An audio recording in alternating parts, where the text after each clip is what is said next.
বাংলাদেশের এক সবুজে ভরা ছোট্ট গ্রামের নাম ছিল মেঘলাডাঙ্গা।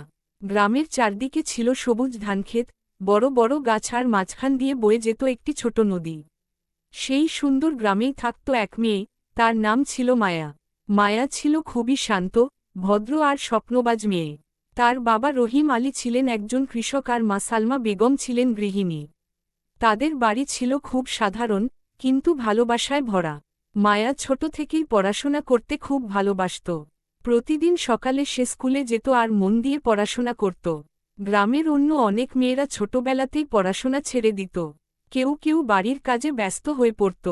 কিন্তু মায়া সবসময় ভাবত, আমি বড় হয়ে কিছু একটা ভালো কাজ করব। আমি আমার বাবা মায়ের মুখ উজ্জ্বল করব। একদিন স্কুলে তাদের শিক্ষক বললেন, তোমাদের প্রত্যেকেরই একটা স্বপ্ন থাকা দরকার। স্বপ্ন থাকলে মানুষ অনেক দূর যেতে পারে। এই কথা মায়ার মনে খুব গভীরভাবে বসে গেল। সেদিন বাড়ি ফিরে সে মাকে বলল, মা, আমি বড় হয়ে একজন শিক্ষক হতে চাই। আমি গ্রামের সব বাচ্চাদের পড়াতে চাই। মা হাসি মুখে বললেন, তুই যদি মন দিয়ে চেষ্টা করিস, আল্লাহ চাইলে অবশ্যই পারবি। মায়া প্রতিদিন খুব মন দিয়ে পড়াশোনা করত। সন্ধ্যায় যখন অন্য বাচ্চারা খেলাধুলা করত, তখনও সে একটু সময় নিয়ে বই পড়ত।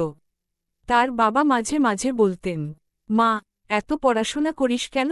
একটু বিশ্রাম নে। মায়া হাসত আর বলত, বাবা, আমি বড় স্বপ্ন দেখেছি। আমাকে তো চেষ্টা করতেই হবে। মেঘলাডাঙ্গা গ্রামের মানুষ মায়াকে খুব ভালোবাসত, কারণ সে সবার সাথে ভালো ব্যবহার করত। কেউ অসুস্থ হলে সে খোঁজ নিত, ছোট বাচ্চাদের পড়ায় সাহায্য করত। একদিন গ্রামের স্কুলে একটি বড় পরীক্ষা হল। সেই পরীক্ষায় মায়া পুরো স্কুলে প্রথম হল।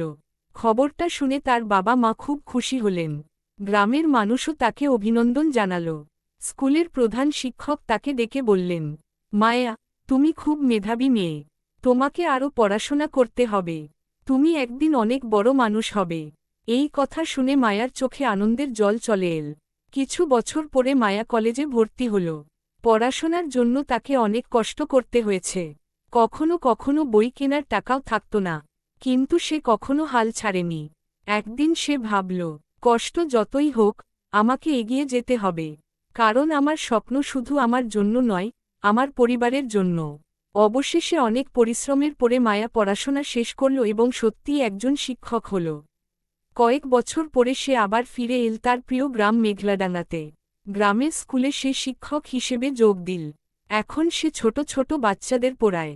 সে সবসময় তাদের বলে, স্বপ্ন দেখো, মন দিয়ে চেষ্টা করো, একদিন তোমরাও বড় কিছু করতে পারবে। গ্রামের মানুষ মায়াকে নিয়ে খুব গর্ব করত। তার বাবা মার চোখে ছিল আনন্দের জল। তারা ভাবত, আমাদের মেয়ে সত্যিই আমাদের মুখ উজ্জ্বল করেছে।